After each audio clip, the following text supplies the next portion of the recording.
Cette année, le 99e salon de l'auto est partout près de chez vous.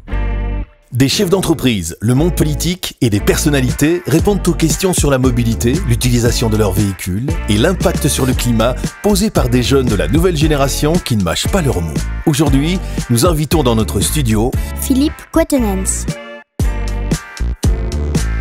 Prenez-vous parfois le bus, tram, métro ou train?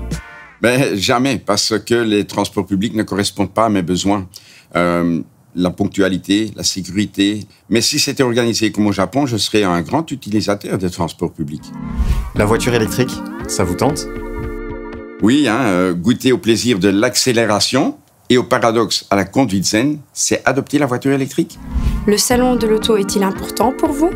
Oui, depuis que j'étais petit, je me promenais dans les palais du Heysel. Je rentrais avec des sacs pleins de posters, des brochures, et ma chambre avait beaucoup de voitures sur les murs. Mais je trouve aussi que ça reste le temple de l'automobile. Et pour avoir plein de conseils, c'était un moment idéal quand même. À l'avenir, est-ce que tout le monde achètera sa voiture sur Internet?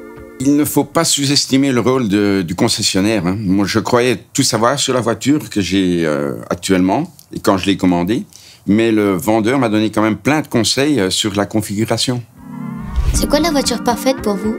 Un jour, nous avons dessiné avec Jean Graton, le père spirituel de Michel Vaillant, la voiture idéale. C'était une voiture super sportive qui faisait 400 km/h en consommant qu'1 litre par 100 km. C'était en fait une symbiose entre une Rolls-Royce et une Ferrari, la voiture de rêve.